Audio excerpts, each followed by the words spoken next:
morning, everyone. Good morning. Welcome to the Safeguarding Children's Partnership Supervisors and Trainers Forum. So I hope you've all got a cup of tea or a cup of whatever takes your fancy. And we are going to start this forum today. We're actually going to talk about adultification bias. And this is a bit of an introduction for those of you who haven't delved into the implications of this before. But before I start, I'll just introduce myself. As it says on the slide here, I'm Jan Harrison, designated nurse for Safeguarding Children and Adults. I work with the Integrated Care Board Safeguarding team, and I'm absolutely delighted that we have our specialist speaker here today, Jane Wiffin, who is our expert and our guru around adolescent neglect. And Jane's going to be presenting for the majority of this meeting. Jane, would you like to introduce yourself as well now? And let's say a little bit about yourself. Yeah, thank you, Jan. I hate being introduced as an expert. It sounds so. Oh, you are, Jane. Yes. Modesty forbids and all of that. But Jane Wiffin, I have done quite a lot of work around. I have social work background.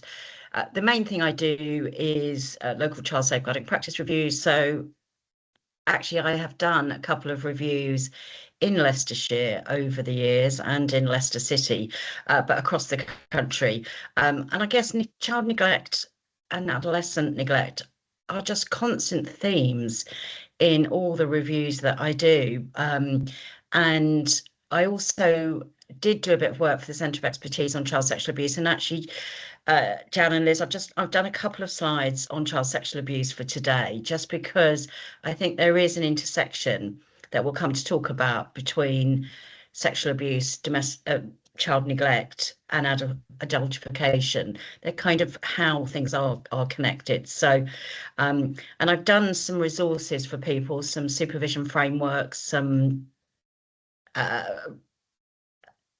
audit tools. I've become a bit of a fan of AI. Daria, don't faint. Look, she can't believe it. I've got all modern to kind of think about how we use some of the kind of tools and frameworks. So yeah, that's me, Jan. That's lovely. Thank you, Jane. So you'll all have that gift today of some supervision tools to take with you, which will be fantastic. I'm just going to start doing a very brief introduction. I've only got 6 slides, but just to get us thinking, let us get into the headspace of adultification bias. Okay, if I could have the first slide, please. Well, first of all, why are we beginning to explore this? We have noted this within our local child safeguarding reviews. Many of ours are at the rapid review level, they're unpublished, but we have noticed when we've reviewed the records, children who have been treated more like an adult, or our expectations of them are far beyond their own emotional position, and we've needed to consider what could have been done differently. There is also plenty in national reviews where this can lead to a failure to recognise those safeguarding needs of children. And what I've done here is I've put the link for the NSPCC library catalogue. If any of you have explored this before, you will know the value of this, because there's nice vignettes, if you like, in terms of what was discovered, what the learning was through all of the national child safeguarding practice reviews that have taken place in the UK, and it's catalogued by year. So it's nice, if ever you have the time, to dip into that, just to look at the learning that's happened across other areas as well. One of those was from Haringey, a child called River, and I thought this was really important and very pertinent to our supervisors and trainers network, because one of the recommendations was, because obviously adultification had been found in the case of River, to ensure that operational staff involved in highly complex, challenging casework are given dedicated time to work together and develop effective professional relationships and have think space to allow for reflection on the impact of the work on individuals. So I think that this is really pertinent to us here today, because all of you are in this really important role of being a supervisor or a trainer for your agency. The subject of belonging and adultification is one of our Safeguarding Children's Partnership priorities. It's our business, one of our business priorities for 25-27. And one of the another one of the reasons why it is, aside from what we have already discovered when we've undertaken our own child safeguarding rapid reviews, is there was a publication in March 25 by the National Child Safeguarding Practice Review Panel. They drew together numerous rapid reviews and reports from across the country, and they produced this report, which was the concerning nature of how children, non-white British children, are viewed within the safeguarding system. I can't go into that in any great depth here because it would just take too much time, but I put that link in to the national panel's audit of all those reviews. Next slide, please. So that just gives you an overview about why we've started to think about this and how can we address this locally. So the adultification bias, it's referring to attributing adult-like qualities to children and adolescents. And it is a form of bias where, in particular, children from Black, Asian and minoritized ethnic communities are viewed as being more streetwise, more grown up, less innocent and less vulnerable than other children. Now, I've used the information from Janine Davis and Nick Marsh. I put the link in there, and they're saying when the notions of innocence and vulnerability are not afforded to certain children. So very interesting for you to explore this topic, and that's a resource for you. And then what they're saying is professional judgment assumes the child has the emotional capacity and resilience to manage stressful, harmful and abusive relationships and situations. I think then how we need to consider that these might be bigger children physically and older children, but we still need to treat them as a child. Next slide, please. So our working together 2023 and previous working togethers to safeguard children stipulate that the term child does still refer to anyone under the age of 18. But when adultification is present, it is that bias which screws the perception of these children, viewing them as more grown up or more adult. And in those cases, it can lead to lapses in ensuring we've put appropriate safeguards in place.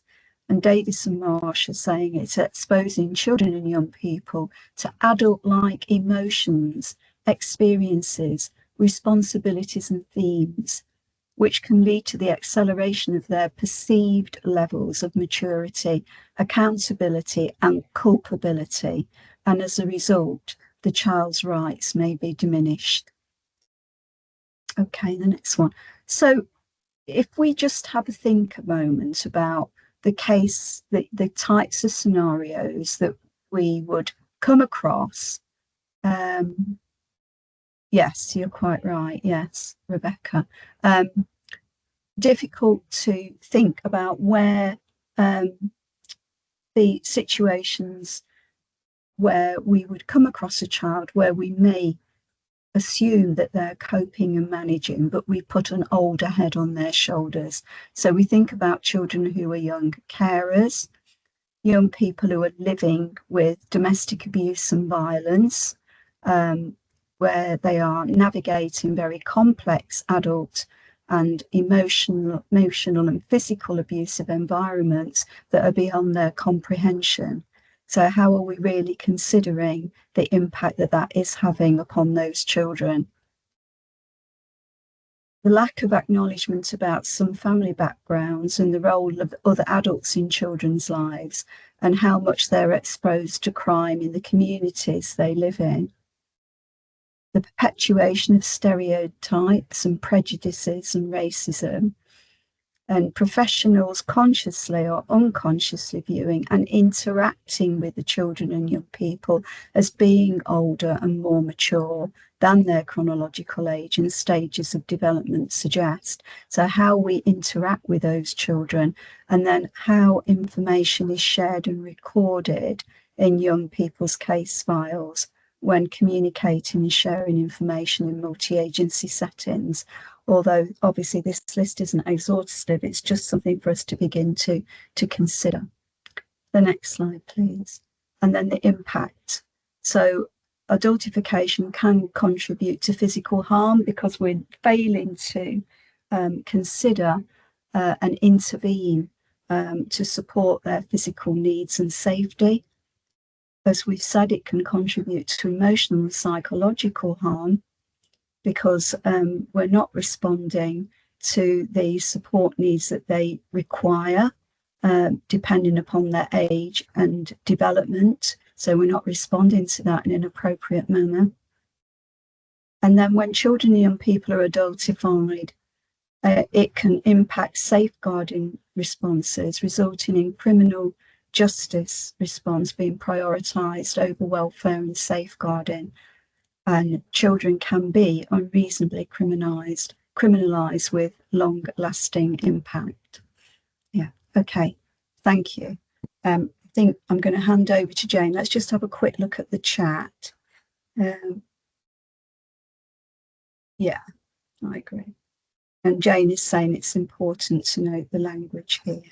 Okay, so Jane, over to you now, if that's okay. Has anybody got any questions about the slides that I've just shown? Does anybody want to make any comments?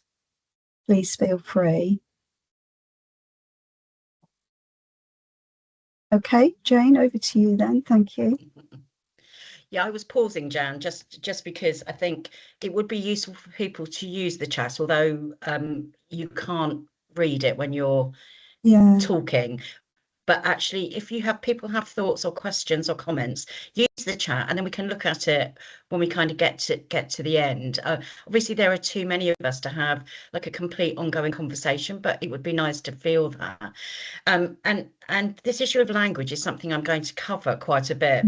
And as supervisors, that's really interesting about thinking about how we model process in terms of thinking about when we want to say to someone, oh, could we think about this differently? How do we do that? How do we manage that without anybody feeling kind of hurt? Or it was a sort of perfect example, actually, of what we're talking about is that we'll all use language in a way that somebody else will be thinking, oh, but if we don't say something, then it just the moment goes. And as supervisors, that's your job. So it's actually one of the things I'm going to be talking about. So it's a kind of perfect thing. I mean, I'm going to be. Let me share my screen. Can you see that? Yes, now I can. Now I have no idea how, why, or why, but I can't. While I'm presenting, I can't see anything. So Jan and Liz, you're going to have to tell me if somebody wants to put their hand up or say something. Is that okay? Yeah, no problem. So, and I realise I can't even see the time. I haven't put my phone in. So, I might just have to pause a minute, but I'm going to kind of I'm going to take us back and think about how abuse, sexual abuse, emotional abuse, neglect interact or interface with adultification in adolescence. Because actually one of the things that we need to think about is the way in which some of those factors, it's not just the process of adultification, but the experience of children that they bring with them that kind of makes adultification more complex. So they're not coming to us in a kind of a neutral way, and we need to understand their circumstances with that trauma-informed lens. And I'm just going to start. I mean, I'll talk quite a bit about some of the reviews I'm doing, but I can't not think about a child that I'm doing a review for, called Asha. And she doesn't live a million miles away from Leicester and Leicestershire, but we haven't published the review yet.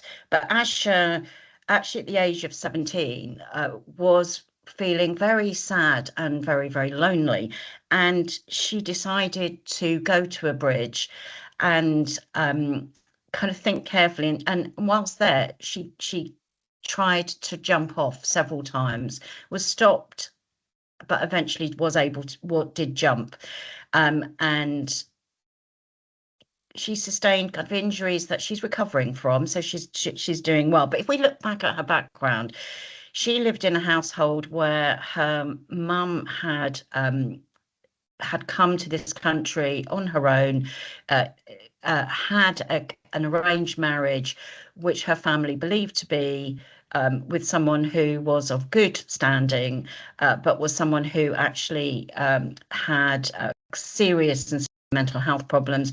He ended up being significantly domestically abusive to the mum and physically abusive to the children. Asha probably was subject to sexual harm as a child. We don't know that. No one's really asked her about that. And she lived with those issues for long term.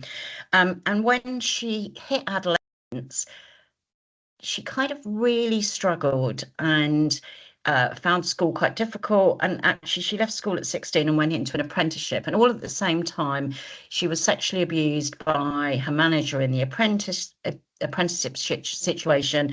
She had a kind of possible boyfriend, someone who she was connected to online, who was extremely controlling and abusive.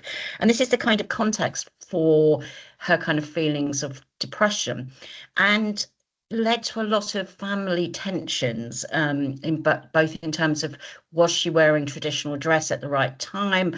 Was she upholding traditional values for the family?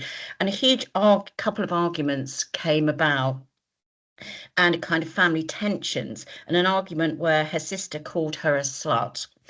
And Asha called the police because she didn't know what to do. She didn't know how to do it. The police turned up, so she's 16, and they arrested her for GBH, took her to the police station, placed her in a cell, and interviewed her under caution. And they did this 3 times. And they couldn't, and she talked about this as being one of the most profound kind of impacts on her, bringing together all the things that had happened to her, that kind of control, kind of lack of choice, how she was viewed, her sense of self-worth. And that is the perfect example of adultification. The police did not see a child who had been harmed, but a child an adult who they thought hit the domestic abuse legislation. So kind of the lifelong impact for her is clear, and we need to think about that. So we're going to think about kind of adultification, its intersectionality with domestic abuse, child neglect and emotional abuse, child sexual abuse, and adolescent vulnerability, because it's kind of a connection between those 3 things. And I'm going to take us through some of that. And the starting point is the power of language. So I'm going to talk a little bit about how language is used, and it's particularly important around adultification, because what we're seeing is that children, and we are talking about children even though they're 18, And I really struggle with this idea of using the word child when you've got a 16-year-old in front of you, and we want to use the phrase young person because we do recognise that they have some agency and they're on the cusp of adulthood, but actually not using the word child, often then we start to see them as mini adults. So thinking about using the word child, but children's behaviour is in an adultification process is framed as a choice rather than a response. And we need to think about that. We also need to be aware of things like attribution bias, intention error, and I'll talk about what that means in a second. Defining a person purely by their behaviour, and that language can lead to self-fulfilling prophecy. So the way that we use language ends up being the outcome. And let's always address direct and indirect racism and other forms of discrimination. So kind of thinking about how we as supervisors, as reviewers, as trainers, use our kind of knowledge to help people think about doing things differently, and just wanted to acknowledge how difficult that is. So kind of the importance of language, I've talked about kind of attribution bias and intent bias, that often we use language which suggests that we know why people are doing things. So these are some of the things I see in records, and I could go on and on about this. I'm thinking of writing a dictionary about it, actually. So quite often when I'm looking at children who are in the sort of 13 to 16, 17-year-old, they're often described as consistently running away or going missing.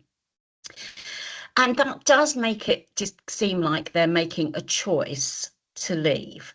And I think, first of all, that children aren't running away, they're running from. So what we know is children for whom we call them running away, describe circumstances where home life is so difficult.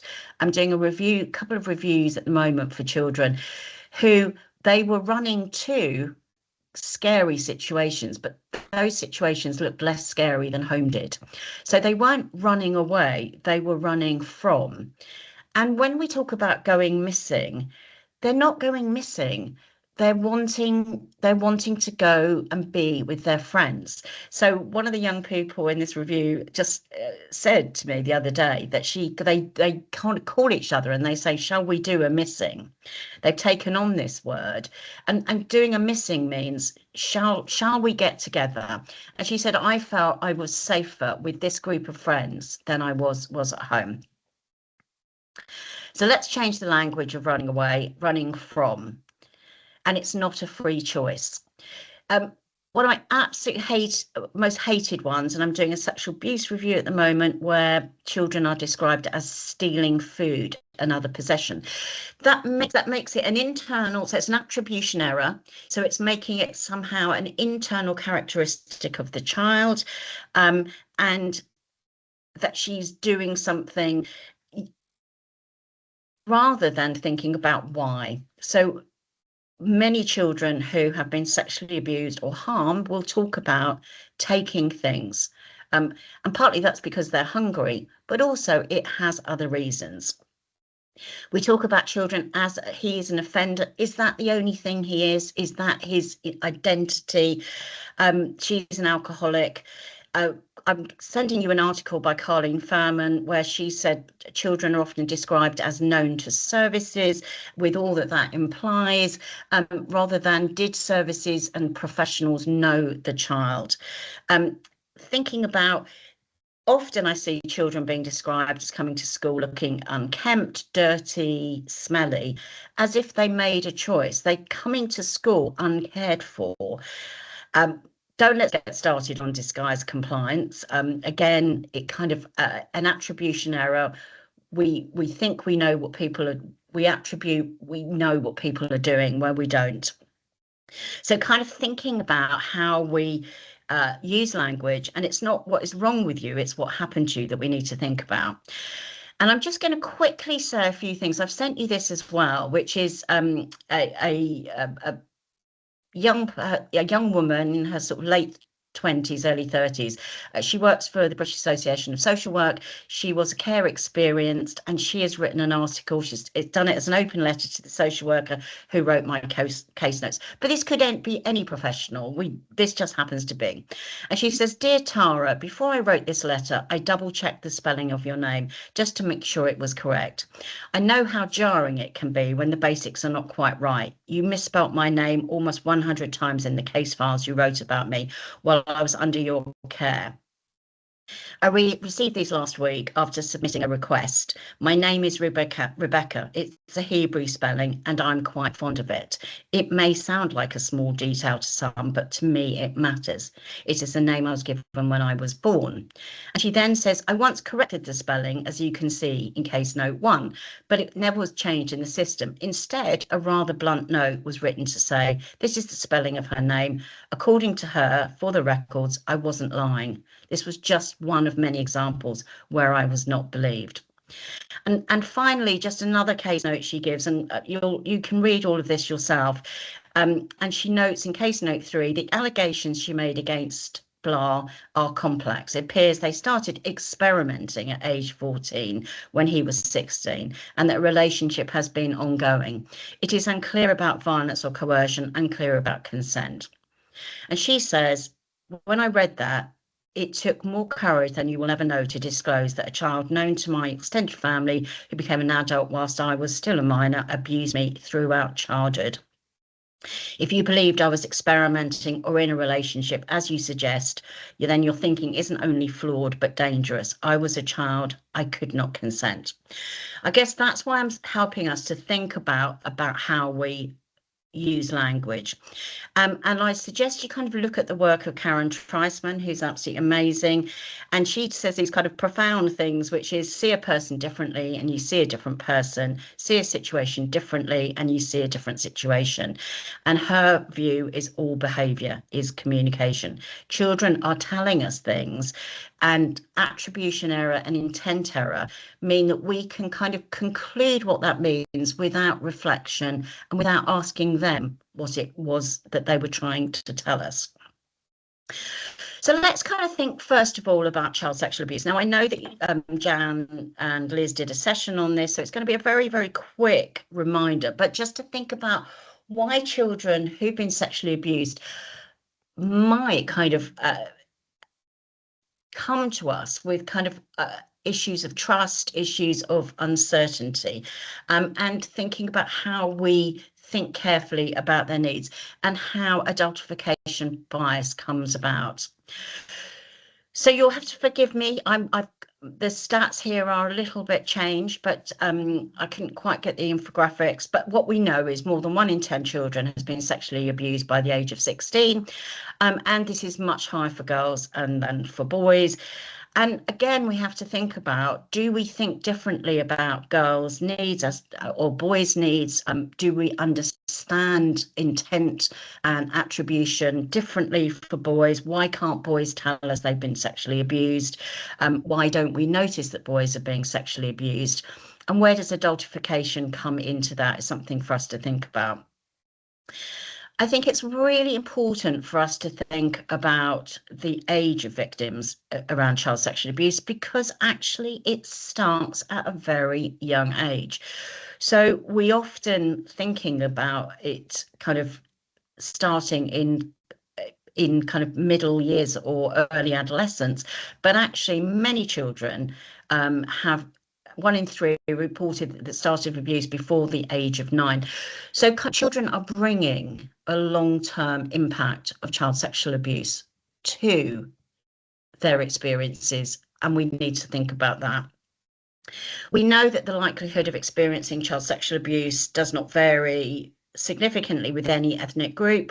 The research is very, very unclear about that. There's huge research gaps for us to understand sexual abuse in other communities. The Centre of Expertise is actually doing a little bit of work around that at the moment. So they have a network, which I'm happy to, around thinking about research and policy in this area.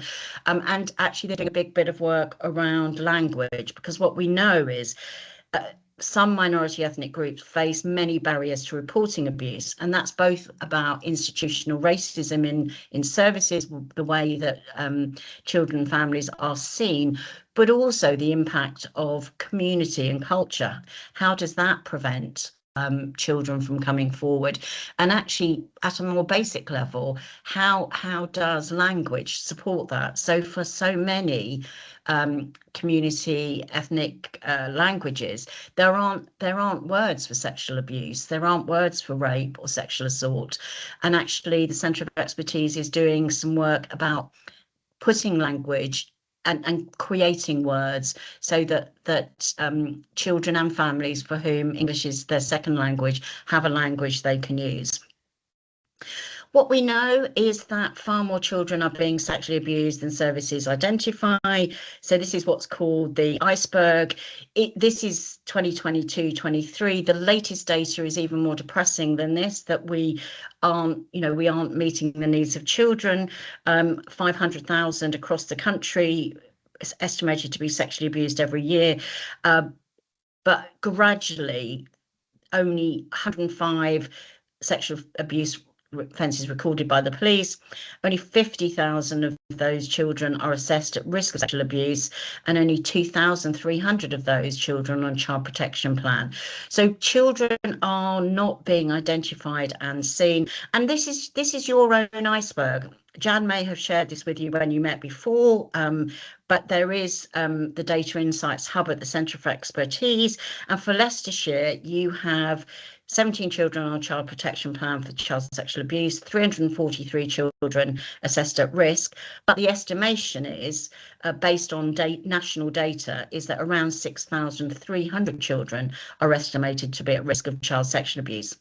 And for Leicester City, again, 45 children, 352, 3,800. So what we're seeing is that far more children are being sexually abused than we are currently identifying and safeguarding. And so that means that children come into adolescence without their abuse being recognised. And I guess it's really important to pick up this issue of one of the reasons for that is it's not that children aren't telling us, and it's not that children aren't reporting it in some circumstances, but the threshold for action is, in terms of police action, is so high. And agencies tend to go with what the police outcome is. That's slowly changing, but it's important for us to recognise what police no further action means. So the National Review into Child Sexual Abuse has highlighted the need to say no further police action at this time. But it doesn't mean that children hasn't been abused. So we need to be clear about why police action wasn't taken, what that means for children, and keep history going for them. It doesn't mean an adult don't continue to pose a risk of harm, that the child has not been believed or listened to. And one of the most important things is we need to say that to children, and that agencies walk away. So thinking about that. So what's the impact of all of this for children? So many children say, retract, show, communicate they have been sexually abused, but so many are not believed or heard. This issue of retraction is so significantly important. Children find it's really hard to say that you've been sexually abused. If you take the brave step to do so, sometimes you just want to take it back, and it's normal for children to retract. But that is, on the whole, when I look at files, seen as evidence that it didn't happen.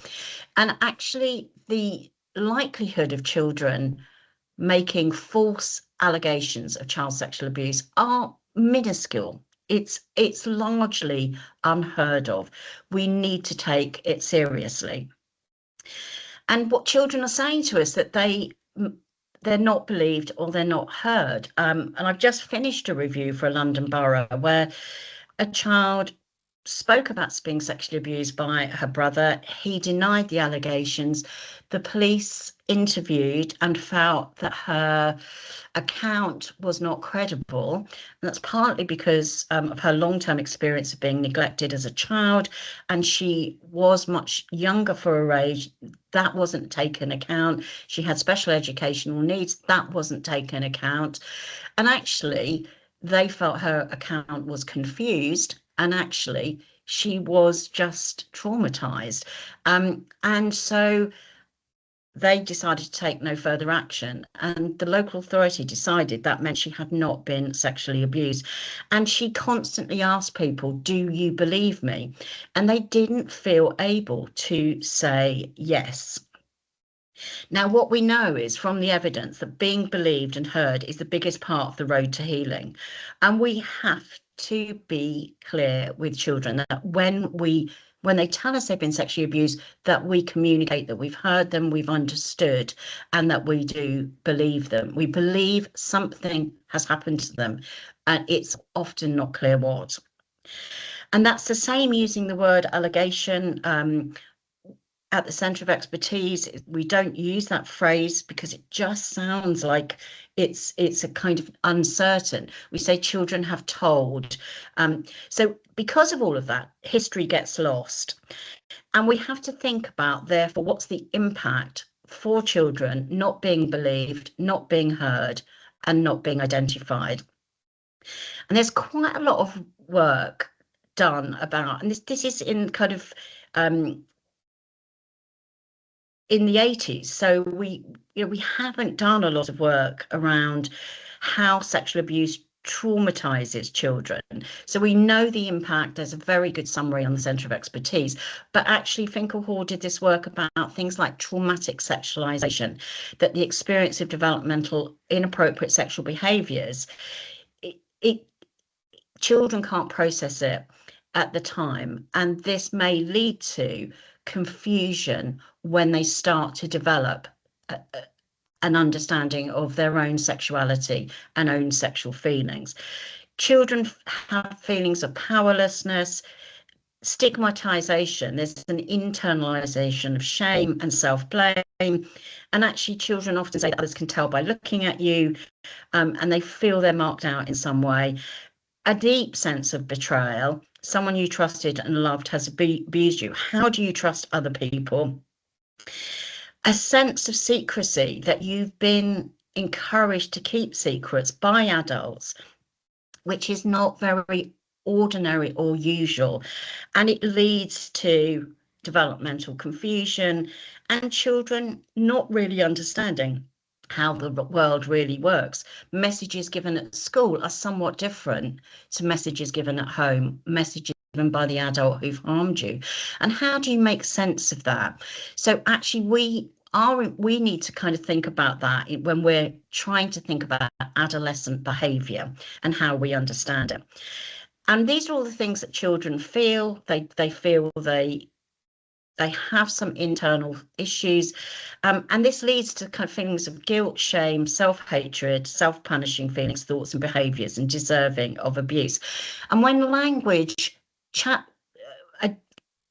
speaks to that, when the way we use language in records kind of replicates that, that's what adultification means, is that we are replicating the experience of being abused, why it's so powerful. So we need to think about, how does this connect with sexual exploitation and abuse in adolescence? So the first thing is that, all the language that we see, she puts herself at risk, she goes into risky situation, as talking about kind of relationships, experimentation. And what we need to think about is, has this child previously been sexually harmed, and has their normal sexual development been impaired in some way? So actually what we know is that for children where there is traumatic sexualization, consent is a real challenge, and we are often seeing impaired executive functioning. So children who developmentally can't make sense of all that. And quite often we're doing keep safe work with those children. And actually quite often I see written, well, we've done keep safe work with this child, but she doesn't understand. She doesn't seem to get the messages. And that's because this is so deep and connected to that traumatic sexualization. At the moment, I'm doing so many reviews where underage sexual activity, I put sexual activity in inverted commas because it has become normalized and accepted, and actually it's not being challenged. The Bishard inquiry took place in 2004. That's the murder of Jessica and Holly by Ian Huntley. And there, that was because people did not make sense of Ian's behaviour as a predator of young girls across the country. And attribution errors were rife. So these were children who started having sexual relationships early or experimenting with sex early, rather than thinking that Ian was sexually exploiting and harming them. That was 2004. We're still seeing that now.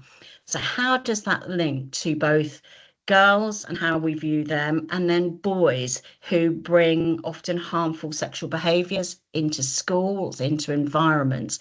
How is their sexual confusion understood?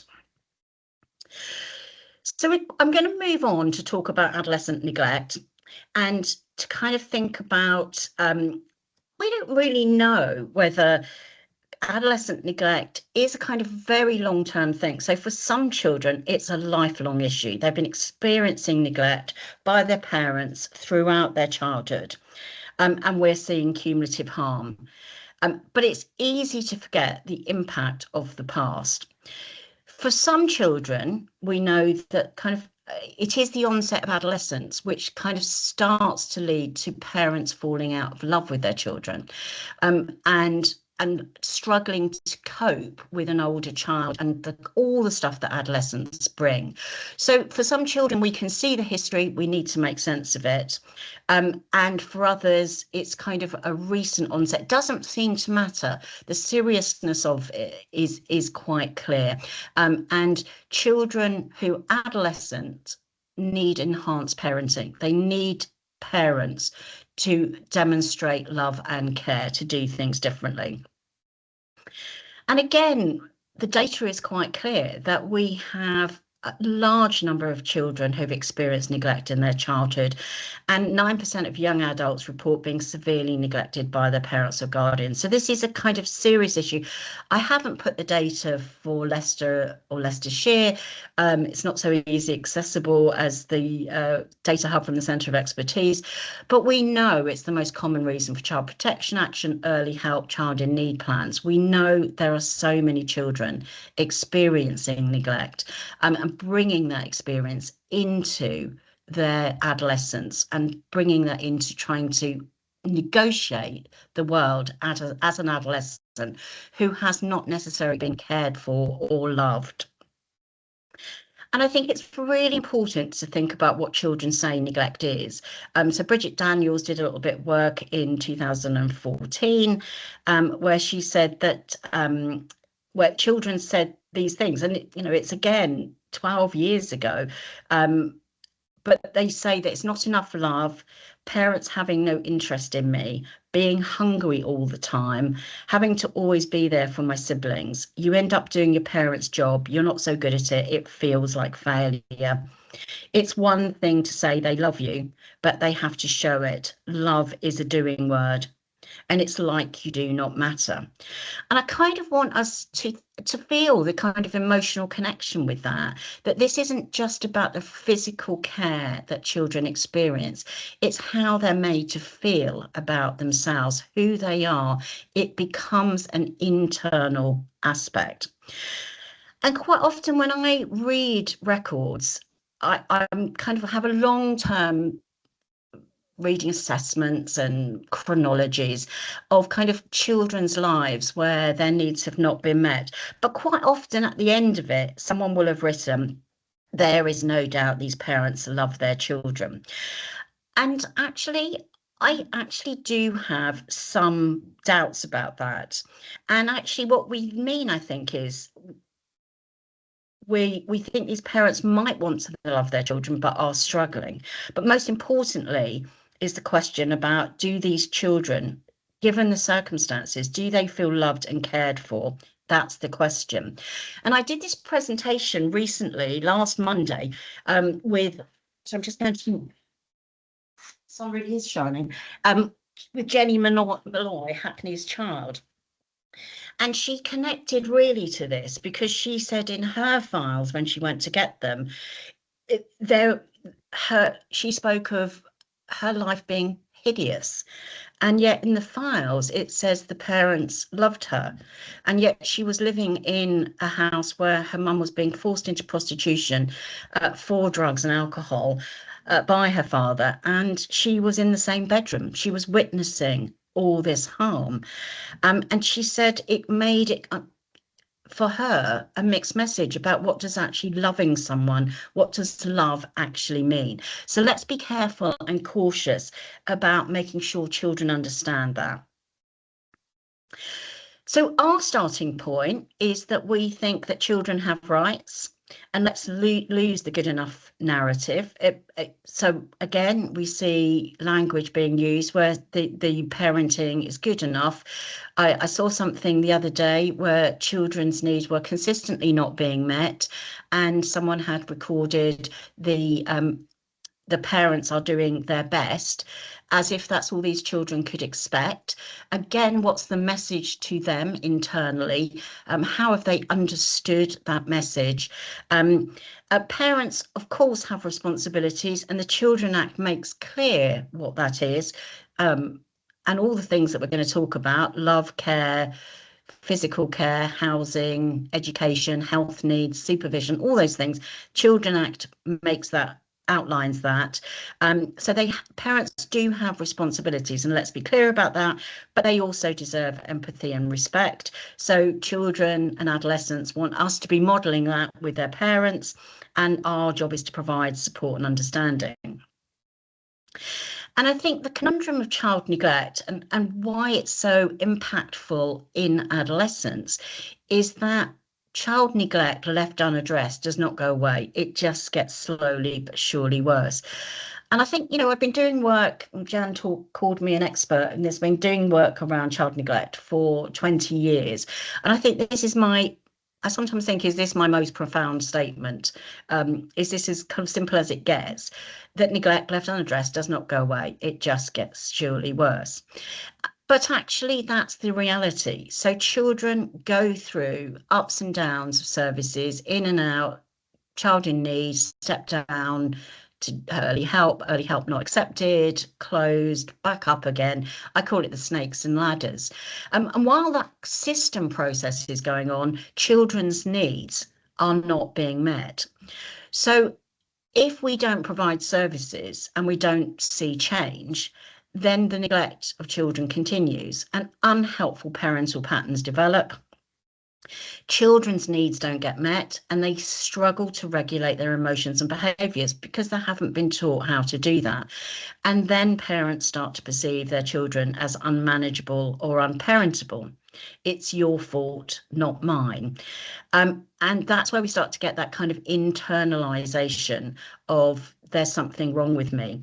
And we need to kind of stop that and kind of address parental responsibility and take the responsibility for some of this off children's shoulders. And part of that is thinking about the way that we describe child neglect. So I'm really encouraging us to use the word child neglect rather than neglect. I think it's too euphemistic. I think it's too abstract. You could use the word children who are neglected, but actually making clear that it's something that's happening to children is important. I quite often see things like there is neglect in the household, and I think, well, where did it come from? What is this thing called neglect? Did it arrive from out of space? I quite often see things written like home conditions are poor. What does that mean? What does it mean to parents? Does it mean the home conditions haven't got enough money to live on? How do we understand that? And does it make clear that this is a relational issue? And does it make clear a parental responsibility? I should say at this point, when I say parent, I mean any parental relationship. Could be grandparents, aunties and uncles, even siblings. We know there's a whole range of parental relationships, but it is a parental relationship. And I'm doing a review at the moment where the home conditions for children, a teenager an adolescent who had been sexually abused, and then little babies in the household, sort of a 1-year-old, a 2-year-old and 3-year-old twins. And over time, the home conditions were described as being poor. So from when this teenager actually comes into care and to his siblings starting to get a little bit older, the home conditions are poor. And you'll never guess what, after 4 years the garden conditions start to be poor as well.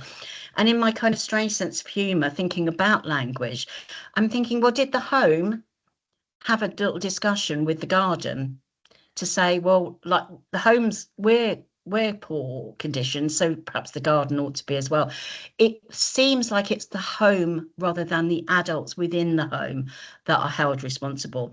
So children need to see us helping their parents own their responsibilities. So we know that there's a civil definition of child neglect, and that kind of helps us think about what we should be interested in. And I've turned it into 6 questions to organise our thinking. And I'm not going to go into these in great detail, but just to kind of go through some of them to help us think about why this is important in adolescence and to adolescents. So question 1 is persistence. So that's the first threshold criteria.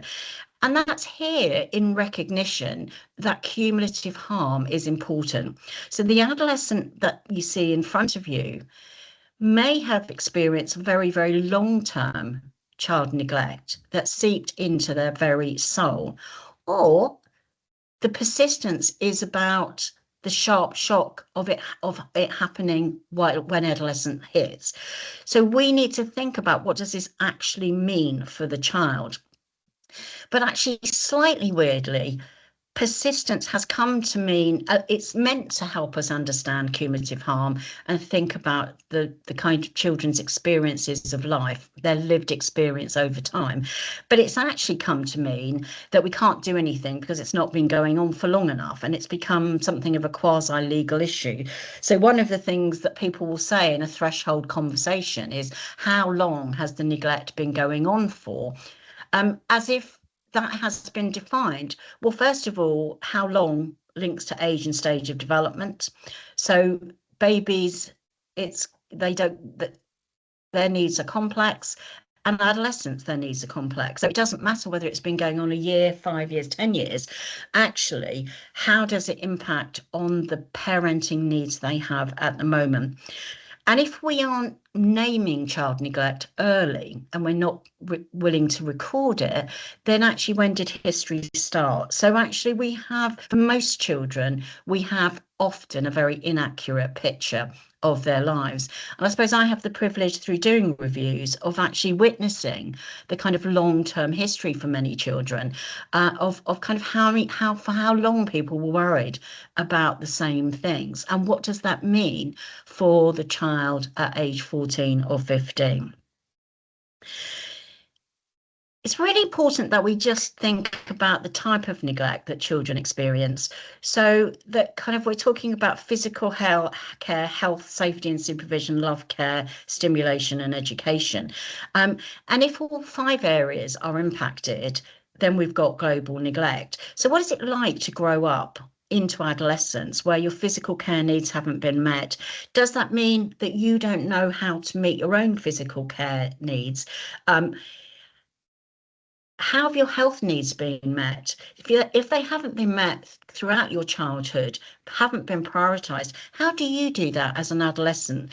Jenny Malloy, actually, who's in her 40s now, late 40s, with grandchildren, talked about how significant her health needs are, that she never had any health needs met throughout her childhood, and they continue to pervasively. She has a whole range of health issues that she thinks comes from both living in stressful circumstances, but also because early health needs weren't met. What does safety and supervision mean? So we talk about children in adolescent engaging in risky behaviour. Well, we'll come to talk about that in a second, because that's quite normal. But actually, for adolescents who've been neglected or sexually abused, they don't know what safety means, hasn't necessarily been provided. So how do we help them understand that? What does love and care look like, and kind of how have your education needs been met? So for the adolescent in front of you, if they haven't experienced, if they've been left to be hungry, it is not surprising that they will take food just in case. So I read the story of how Schindler's List, the book, was written by the Australian author, whose name is not coming to me at the moment, but it will. So Schindler's List was written by an Australian author, and he went to Los Angeles for a writers' convention, and his briefcase broke, and he went on to Sunset Boulevard to look for a place to buy a new briefcase, and he went into this shop, and he met someone called Leopold, and Leopold said, what do you do for a living? And he said, well, I'm a writer. And Leopold said, I've got a story to tell you. And of course, Leopold was the accountant in Schindler's List. And so the writer started to kind of meet groups of survivors from Schindler's factories. And he went to a very posh or swanky lunch in Hollywood, and he said that this restaurant was so expensive, and the ladies that round the table had so dressed so beautifully, and they all had handbags that cost, he said, more money than he earned in a year. And at the start of the dinner, there was a bowl full of rolls, and actually he said within 5 minutes those rolls had all gone. And then he said to the ladies, where have the rolls gone? And they said, oh, we've all put them in our bag, because we always do that just in case. The experience of the camp tells us that we never know when all of this is going to end. So we have to take. And he said there's something about kind of people taking a 10-cent roll into a $25,000 bag, which is the internalization. So think about the neglect that they've experienced. What did it look like? And when we talk about the fact that they're not looking after their physical care needs, is that because of the experience of neglect, the lack of parenting that they had? Question 3 is the impact of child neglect. So we know that it casts a long shadow from pre-birth to adulthood and beyond. So we know that child neglect starts in the womb. So actually, for many children, their early experience of drug and alcohol whilst they're in the womb should be, people who know me will know that I call it baby's first home. It needs to be calm, it needs to be soothing, it needs to be a home just like anywhere else. And what we know is that that isn't happening for many children, and there is a lifelong impact. So when Jenny talks about her health and her mother having long-term alcohol problems, she's likely also talking about the impact of a mother using drugs and alcohol while she was in the womb. The evidence base is very, very, very clear. And I've done a couple of sessions a couple of years ago for Leicestershire on that. And so we know that these are persistent, that they start in babyhood and they go all the way through adolescence. So there's a couple of resources which I haven't sent you, of the Royal College of Paediatricians, which talk about cognition, friendships, emotional stability, and sense of self, that all last from infanthood to adolescent if not addressed. And one of the things that we know is that the impact of abuse and neglect can become the child or adolescent problem to be solved. So we know that all these things impact children. But actually then they're described as this is my attribution error again, which is internal characteristics. So children are often described as damaged or are they living in damaging circumstances? Are they difficult, or have they not been enabled to manage difficult emotions? Are they badly behaved, or have they not been enabled to manage their behaviour? Are they problematic, or have they not been taught problem-solving strategies? Are they attention-seeking, or do they need attention, or are they attachment-seeking? All of these things, I hope you can see the difference between the left hand and right hand. I can hear is someone trying to communicate something, or I'm okay? It's just some background noise. Hello? I think you're okay, Jane. We'll try and catch anybody who's trying to talk. Thank you. It's just a bit weird because I can't see anybody, so I feel like it could be that you've all legged it and gone to the pub, but I'm assuming that's not the case. I'll carry on. I'm still here, Jane. Still here. Well, you could say that and taken your computer to the pub. So kind of think about how look at the kind of records of your people who you supervise. I'm going to talk a little bit about that later, and I'm going to sort of stop talking in about 10 minutes. So I'll carry on, but just kind of a quick word about help-seeking behaviour. And sorry, Jan and Liz, we're here till what time are we here till? 1 p.m. Okay. Having got the start wrong, I suddenly realised I might have got the end wrong. So a quick word about help-seeking behaviour. So one of the things that we know, one of the biggest impacts of child neglect and sexual abuse on children is that it impacts their help-seeking behaviour. So help-seeking behaviour is a really normal human developmental thing that we all grow up knowing who to ask for help and how to ask for help. And we learn that by being babies. So when we're babies and we don't understand language, our brain is developing at a massive and huge rate, and we're making sense of the world, but we're doing that through kind of how we feel about things and how we feel and how that's reciprocated by others, that whole reflective functioning. And so when we're babies and we're hungry or we're tired or we need our nappy changing or we're just kind of out of sorts, we cry. And when we cry, people come to us. So we're signalling our need for help. And for most babies, someone comes, don't they? They come and they provide help. And we learn, and they might pick you up, they might give you a little song, might give you a smile, and actually you see that help-seeking behaviour is reinforced, people are reliable. So as you grow up, you know that it's appropriate to seek help, to seek help from others. If you're a baby who grows up in a household where either you get ignored because your parents have got depression, or they're drunk, or they're misusing drugs, so they're not available to you, or they're very angry, so they shout when you cry, or sometimes they punch you and harm you in other ways, and sometimes you get the whole lot. What you'll do is you'll either tend to stop crying or you'll cry a lot more, but everything is a bit unreliable. You don't know who to trust, and help seeking is confusing.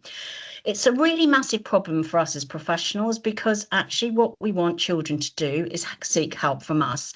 And we forget, because of all these issues of trust, of confusion, of developmental confusion caused by sexual abuse and neglect. Actually, it's not that straightforward for children, because they don't know who to trust. They don't know whether people are reliable. They don't know what's going to happen when they ask for help. So a child of 4 who's experienced that might go to school and they haven't got their glasses, they can't see the board. And sometimes they'll be quite happy to sit and be seen by the teacher as someone who doesn't pay attention or is a bit slow because they're not responding. Or they just might kick the table over so that kind of there's a distraction. One way or another, it's signaling help is done in a kind of chaotic way. And that's the same at 8 and 10 when children are being sexually harmed, age 14.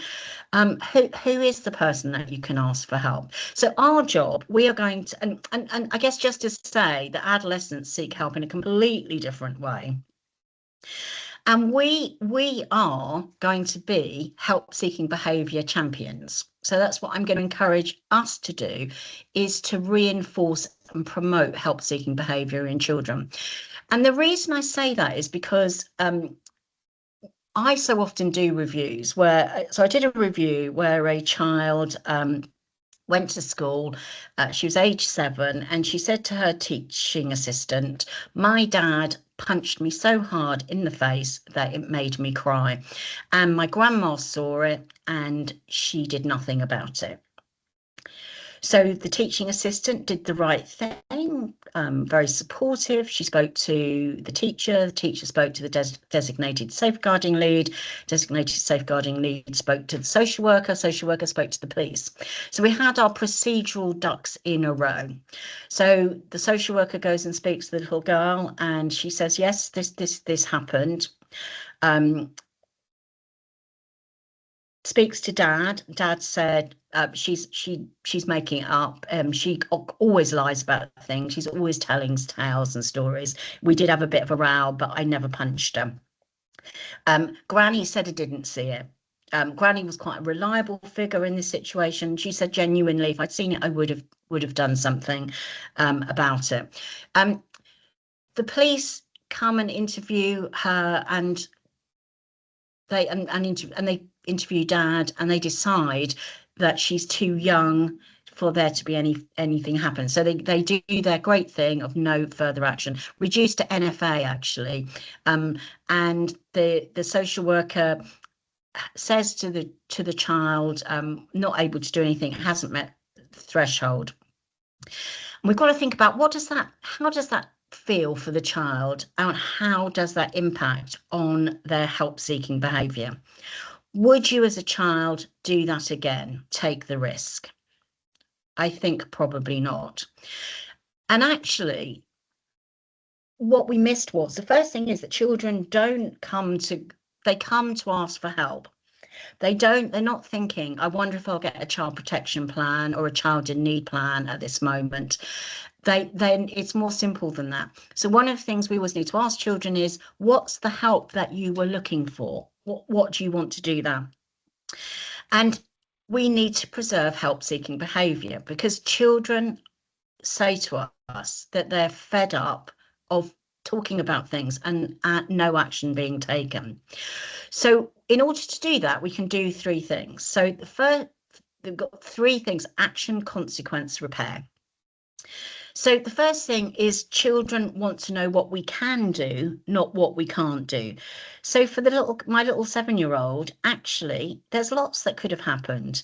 So the fact that we couldn't take police action is not the be end and all of anything, but actually the teaching assistant could have said, look, I'll just come and check you're okay. The teacher could have said, my door is always open. The social worker could have said, I'm going to come and, we can talk about how you're feeling over the next couple of weeks. I'm going to talk to your dad about, actually the importance of not using physical approaches with children. Smacking children is wrong, and it doesn't really matter whether he says he did or didn't do it. We're going to do that work, and I'm going to get your grandma to spend a bit more time with you and notice you a little bit more. Consequences is that by taking no further action, it looks like to the child that we didn't believe them and we didn't take it seriously. So actually, we need to say, you were right to tell us hitting children is wrong, and please tell us again in the future. We will always hear, we will always respond, and we will always try and help in the best way that we can. And repair is that Karen Treisman has this thing about it's not the falling apart of things, it's the how we build them up again, how we repair.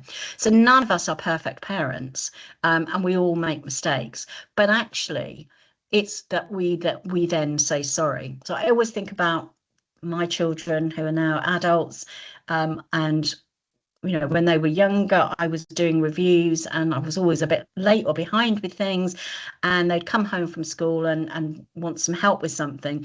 And Alex, my youngest, still talks about watching fear and indecision cross my face when I'm thinking, I've got this bit of work to do, but I also got to help here. And it often lent to me being a bit grumpy. And then I'd realise I'm being a bit grumpy and I'd say, oh, I'm really sorry, I'm being a bit grumpy, I'm a bit stressed.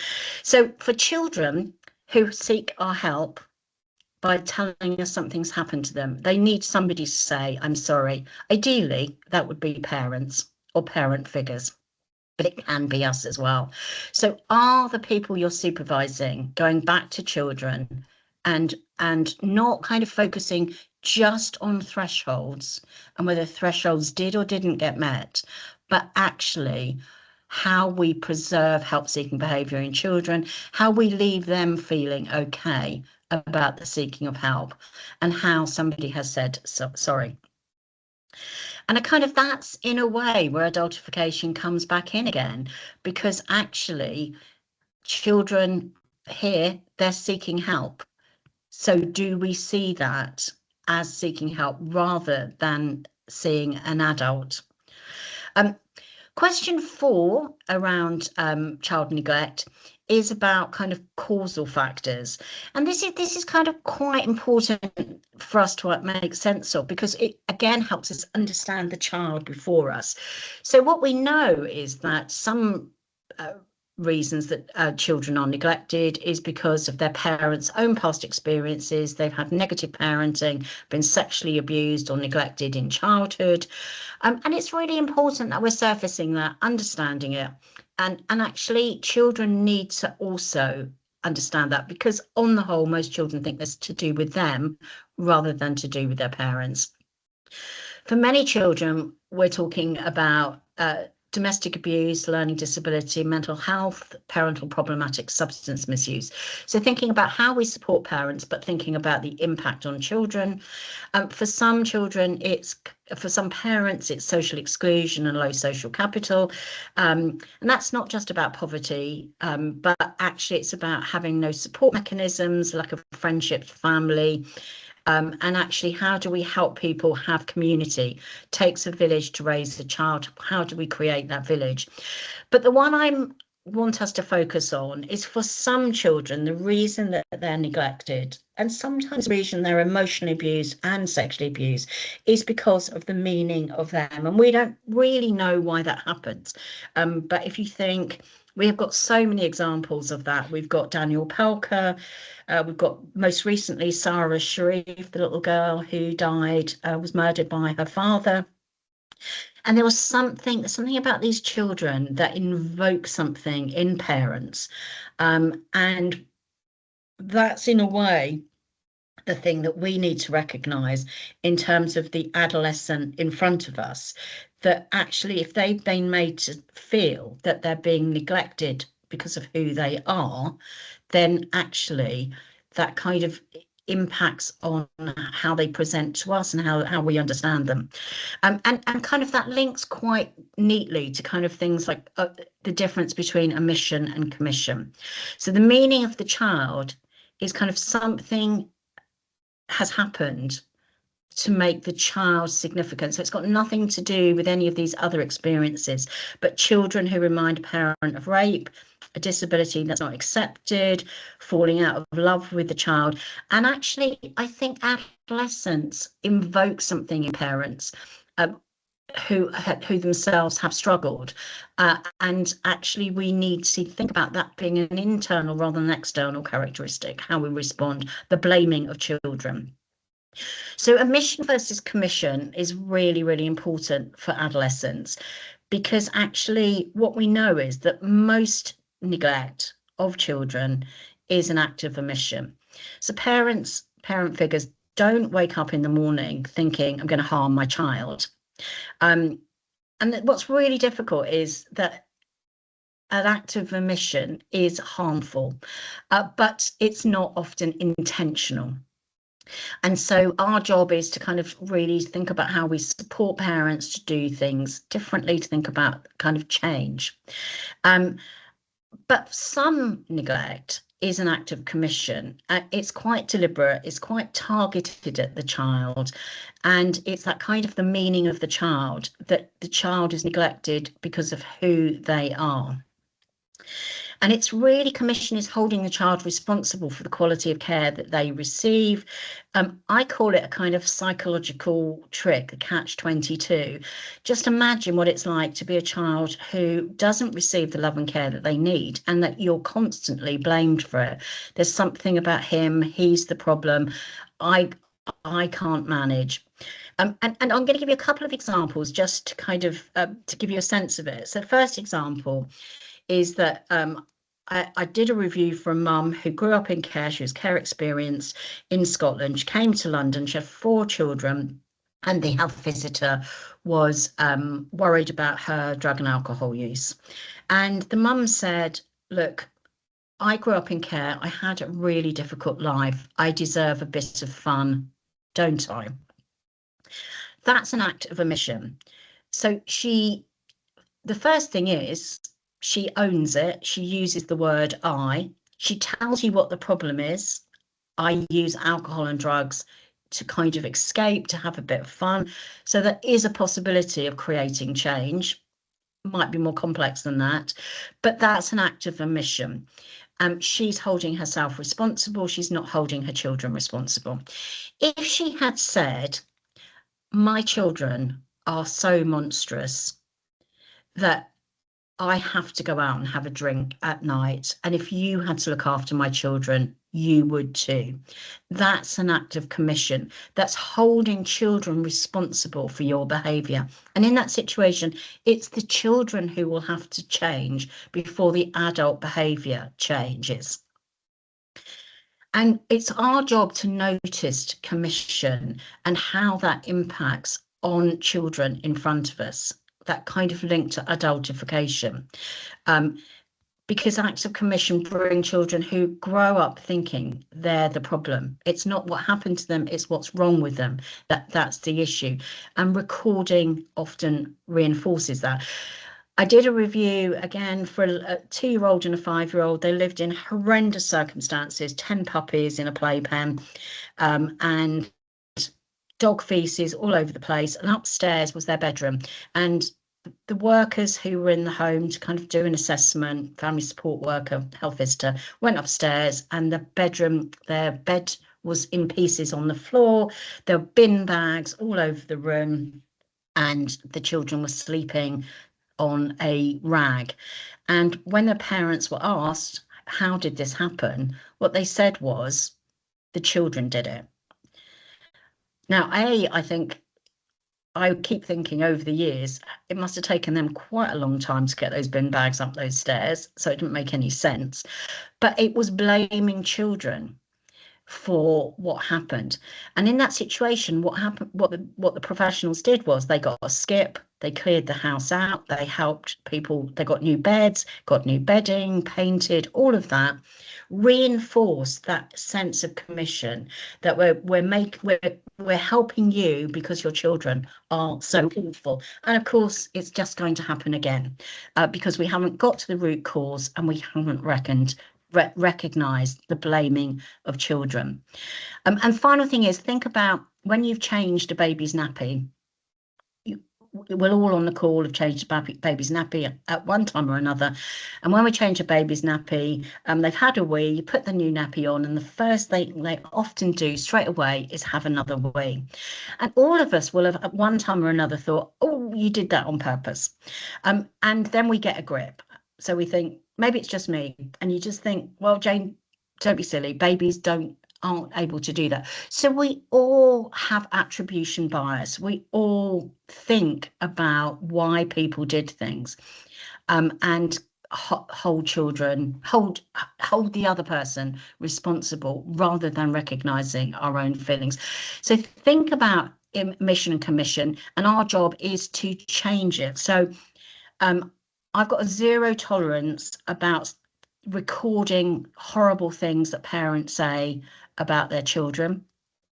So I read a lot of files and a lot of records where children are described in extremely negative terms, and actually they're called things like manipulative, damaged, difficult.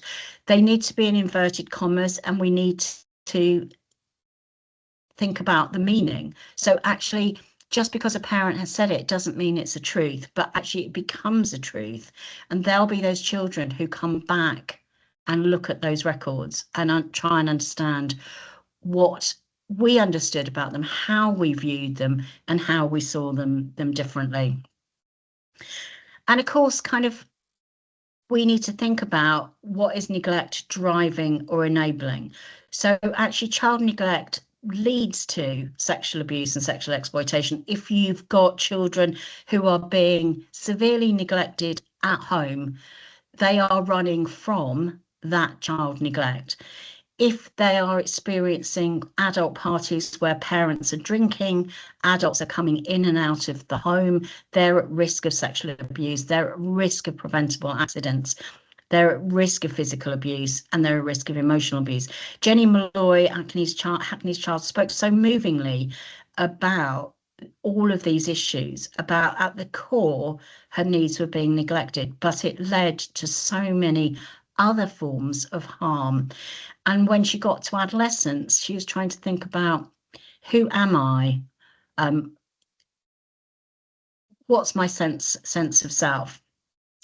Now I'm going to say two more things, then I'm going to pause and then say something about a bit more about adolescence. So we're just going to talk a quickly whistle-stop tour about domestic abuse. I meant to kind of do a slide on the statistics about domestic abuse. It's massive. 1 in 3 women probably experience domestic abuse, 1 in 6 men. Huge numbers of children are being subject to domestic abuse. They witness it, they experience it, it harms them. And what we need to be clear about is the domestic abuse legislation. So the domestic abuse legislation makes it clear that this is behaviour of a person A towards another person B. So we have person A who is a perpetrator of domestic abuse, and we have person B who is subject to domestic abuse, a victim or a survivor. Different language is preferred by different people. The reason I'm saying that is it's really important for children to understand that, because actually our language is confusing them and isn't making clear. So separating out some of that is really important. And what we know is that children are the victims of domestic abuse. So we need to think about the impact of that. So we know that children who witness domestic abuse, experience domestic abuse, grow up in households where they experience anger and violence as problem-solving issues. They bring some of that unresolved, uncontrolled anger with them. And actually, where so many adolescents in records are described as angry or violent, I'm really concerned about this child to parent violence narrative. It's an important one, but it doesn't always recognise trauma, and that actually children are victims, survivors of domestic abuse. Have they been provided with services? And so we're going to kind of change. We're going to talk again about language, about how we conceptualize domestic abuse. So if we accept that domestic abuse is the misuse of power and control by person A, the perpetrator, on person B, the victim survivor, we have two different people experiencing different things, parenting in different ways. And actually, because of that, we need to change the within and between. And there are 4 phrases that I'm going to encourage us to think about. These are phrases that children hear all the time. These are phrases that I see written in records all the time. So the first one is there's domestic abuse within the family. We have to think, what does that mean? Does that mean everybody is being domestically abusive? Does that mean the toddler is hitting people with her rattle? It doesn't make clear who's the perpetrator, who's the survivor, and who's being impacted, and it doesn't therefore create safety. Domestic abuse between the couple, same issue. It suggests it's half a dozen of one and half of the other, so that everybody's complicit. Can you imagine if you're the victim survivor of domestic abuse, you've had your money taken away, you're not allowed to ring your mum, you're not allowed to go out with your friends, you've recently been beaten and sexually harmed very, very seriously. You have to put your children to bed early. You can't allow them to have friends over for tea, and every aspect of your life is controlled. And then you get an assessment which writes the domestic abuse between the couple. So it's all my fault. So that kind of internalizing of blame from adults, and the message to children is that it's a mother's fault, because it's usually women in these situations. My least favourite is domestic abuse relationship. There's nothing relationship about domestic abuse. They're separate issues. That's what perpetrators of abuse often say, that all relationships have their up and down. When we write domestic abuse relationship, we suggest to adults that that's part of relationships. We suggest to children that that's part of relationships.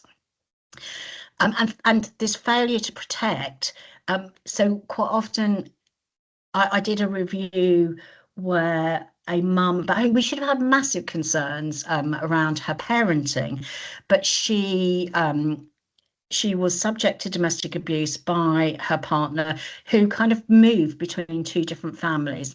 And what he would do is he'd turn up in the middle of the night, and he'd take the electricity key out, it was helpfully outside the house, plunge the house into darkness, rampage around the house, assault her, kick all the children's toys, particularly at Christmas. He ripped up and set fire actually to all the children's toys, and then he would go. And there was a child protection conference. The police couldn't find him. He had no fixed abode. So we were unable to address his behaviour. So we focused on her, and we said that she had failed to protect her children. It's not that she had failed to protect the children. He had failed to protect the children. And we use phrases like, why didn't she leave? It's more, what is he doing to prevent her from leaving? So let's change things to perpetrator focused language, hold perpetrators responsible for that.